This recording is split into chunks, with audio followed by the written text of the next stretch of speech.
Apakah teman-teman tahu apa itu pencemaran air?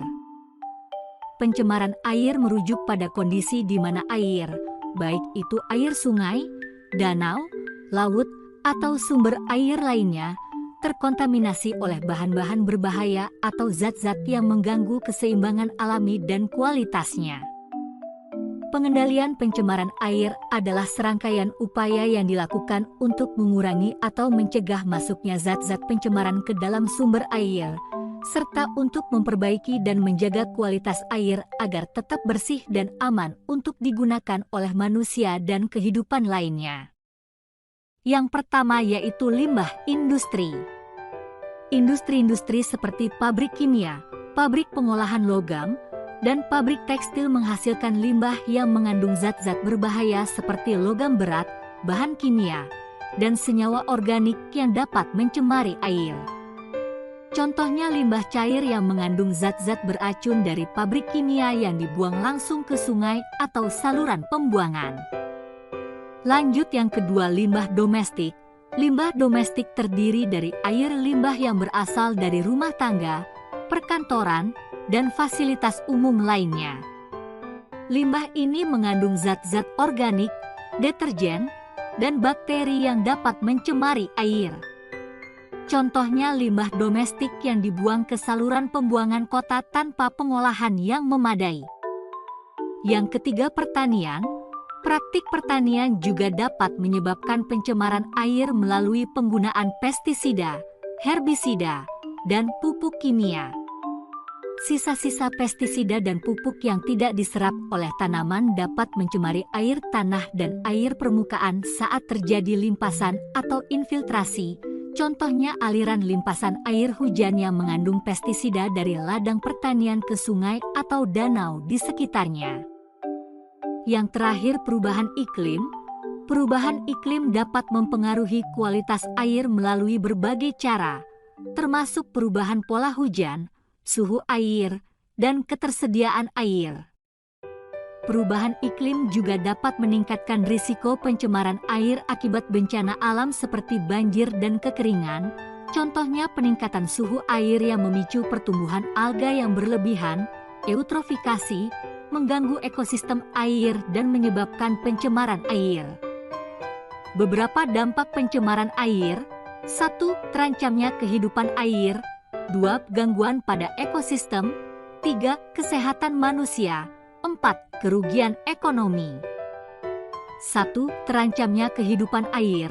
Pencemaran air mengancam kelangsungan hidup organisme air seperti ikan, plankton, dan makhluk hidup air lainnya. Zat-zat beracun dalam air dapat mengganggu sistem pernapasan, reproduksi, dan pertumbuhan, mengancam populasi organisme air dan mengganggu keseimbangan ekosistem perairan. 2. Gangguan pada ekosistem. Pencemaran air dapat mengganggu ekosistem perairan secara keseluruhan.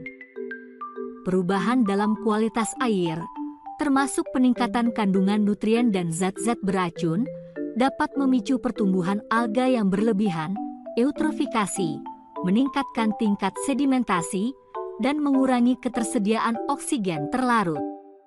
Hal ini dapat menyebabkan kematian massal ikan dan organisme air lainnya, serta mengganggu rantai makanan dan keseimbangan ekosistem.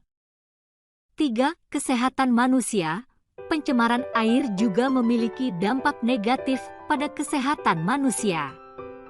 Air yang tercemar mengandung zat-zat berbahaya seperti logam berat, pestisida, bakteri patogen, dan bahan kimia beracun lainnya yang dapat menyebabkan berbagai penyakit seperti gastroenteritis, keracunan, masalah pernapasan, dan penyakit kulit.